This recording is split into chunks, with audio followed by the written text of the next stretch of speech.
Now on the APEC VIP hotline, cutting-edge training for the serious athlete, apecgo.com. Joining us now, the head football coach of the Gilmer Buckeyes, Jeff Traylor. Coach, how you doing? Glad to still be working. Yeah, he's still working. How much did you think that might not be a possibility when you were down, 31-14 to Henderson Friday night? You just can't think that way. I mean, really, you're just so focused. You just on the next play, and we just played long enough and done this long enough. We know how long of a game it is, and we were just telling our kids it's an extremely long game. We just got to find a way to get back in it. Maybe we can pull it out in the fourth quarter. And this year it's kind of been what we've been like all year. What were they doing in the first half that gave you the difficulty? Well, we had two plays that really hurt us. They had a post route where my corner went up to knock it down. He kind of tipped it, and the kid made a great catch and ran for a touchdown. And then that little bubble pass we've thrown a million times, it was the backwards pass, and we just sat there and watched them. They picked it up, scooped, and scored. The kid that did that's a wonderful kid. He doesn't ever do that, but he did it this game. And so we gave them 14 pretty cheap ones, and they just physically whipped us up front. They were just running the power of the counter, stretching inside zone and making us like it. And we just couldn't handle them that first half. So what kind of adjustments did you make at halftime? I'm not sure we did that much schematically. We really challenged our kids just that they were just embarrassing you in front of a lot of people. And, just sometimes in your life when things get going bad, you got to dig in there and reach a little harder. It's fixing to get worse. And we just dug in there. And I think we play a bunch of kids. We rotate a lot of kids. I think our depth helped us late in the ball game. And sometimes early in the game that hurts us. We play so many different kids. But I think it helps us late in the ball games at times too. What do you think was the turning point in the game? Probably the score before halftime to get it back within 3.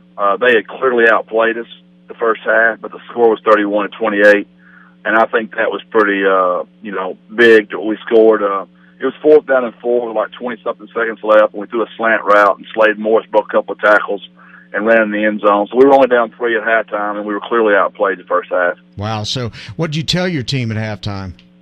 Well, it's one of the few times I'd probably rather not discuss it on the radio. I mean, it was, I don't do that often. My team is so young. It's probably the first time this year I've ever really got after them, but I got after them pretty good at halftime. They embarrassed us defensively. They just ran over us. Well, obviously they responded to the motivational speech there at halftime, so you must have said something right. Well, my seniors, we're pretty senior heavy over there. We're young on offense. I've got a nose guard that's a senior, and I've got some linebackers that are seniors and some safeties that are seniors, and they're captains. And they took it personal because it was just a good old stomping there. You give up 31. Now, in fairness to our defense, they picked up that fumble and ran for 7. So we gave up 24 defensively, but still way too many. Well, and then you come back out, though, and you outscore them 27-3 the rest of the way. That's pretty powerful turnaround. We've just been that team all year. I wish I could figure out, why we can't start better. But, our kids are so resilient, and they just wouldn't go away. But you've got to give Henderson tons of credit. Monster was just fantastic. They did a great job over there this year with that team. And it's a shame somebody had to lose. There were 2 really good football teams playing that night. Well, I was going to ask you, too, can you describe what the atmosphere must have been like at that ball game? I was asked that earlier, and this is the first thing that came to my mind. When I was in high school in the 80s, I remember going to watch Coach Murphy and Coach Alexander's teams play at Dangerfield and Gladewater. And it was like yesterday. I remember being at Lobo Stadium, and I remember being at Rose watching those 2 teams play each other, and just the atmosphere was just so packed. I can remember sitting on the hill at Rose, when Danny Milcher blocked the extra point at Dangerfield, the big Gladewater back in the 80s. And that just seemed like yesterday. But that's the closest thing that came to my mind. Maybe our state championship game against Jasper in 2004 at SFA.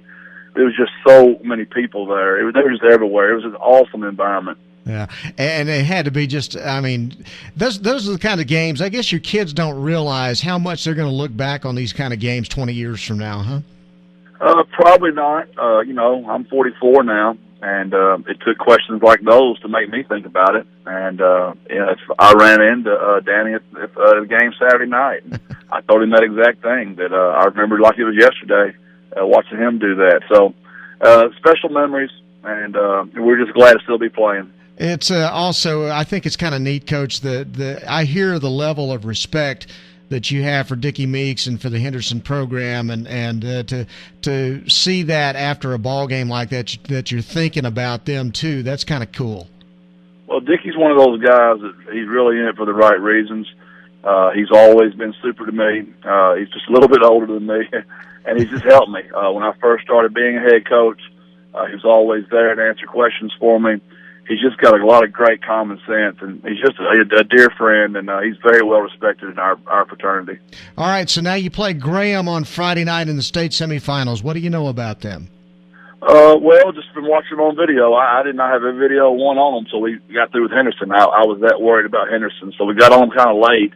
They're extremely well coached. They have a great quarterback, a great running back, and a great wide receiver. Defensively, they're very physical. The only thing I can compare it with, so you can kind of get an indication of what they're like, they beat Glen Rose by about 20-something. Wow. And I know Stephenville only beat Glen Rose by like 12 or 14. So that kind of, what everybody thinks about Stephenville. So I'm going to say they're in that ballpark with Stephenville somewhere in there. Just a really great West Texas football team. I don't even know how west they are. If they're west of Gilmer, that means they're West Texas for me. So they might not even be that far. I couldn't tell you. But anyway. Are they a spread team, a power team? What kind of things do they do? No, they're spread. They're going to throw it. Okay. They're going to throw it around, and they're a 3-3 stack on defense. A lot of cover 3, a lot of cover 4. So they play fast, and we do too. So, hopefully it'll be a real fun ball game. Every game we've been in this year, except for the Prestonwood, has been a heck of a ball game. So I hope we can match them and try to get another win. Is it easier to get ready for a team when they do a lot very similar things to what you do? Well, it's easier on my scout team just because our kids can run that offense so much better. Our JV is our scout team, right. So it's very easy for our JV to jump in that offense and run it. It's a lot harder, if you play a team that's not similar to you offensively. So that's going to help our young kids, and they're as much a part of this as anything. Our freshmen and sophomores that show up every day for scout team. It's such a hard thing to get people to understand nowadays. Real parents, why should my kid come to practice when he doesn't even get to play? Mm-hmm. And that's just so foreign to the way we think nowadays. Where 20 years ago, if your coach told you to do something, yes, everybody just did it. Nowadays, it's just, if your picture's on the front page of the paper, nobody wants to do it. Did you think when the season started that you had a team that was going to be in the state semifinals at this point? Oh, heck no. And there are very few times I would say that because we have a lot of confidence in our kids. But we just lost so many valuable seniors last year, and we were so young. We didn't know our sophomores were going to come on like this or our juniors, and we didn't know our seniors were going to be such fantastic leaders and kind of allow those sophomores and juniors to come on. And our seniors are playing well, too. We're not all young kids. We've got a nose guard, Xavier Flewell's a senior, a linebacker, Brandon Barnes, a senior, Adam Witcher's a linebacker, a senior, Trey Washington's a senior safety, Dylan Bowman's a senior safety, D. Thomas, senior corner. You got Pat Finch, senior corner. So we're not just, I always talk about how young we are. We're very young on offense. Our quarterback's a junior. We've got sophomore running backs and sophomore receivers and junior receivers. So our seniors have been fantastic. Well, the whole team's been fantastic, Coach, and we congratulate you, wish you the best of luck against Graham this Friday night, and look forward to talking to you next week. Man, that'd be great. That'd be a lot of fun. Hope we're there. I hope you're there, too, Coach. Thanks very much for coming on with us. Appreciate y'all so much, Bryan. Have a good one. Thank you. You too. Coach Jeff Traylor from the Gilmer Buckeyes on Bryan Houston Sports Radio Live on 99.3 Talk FM.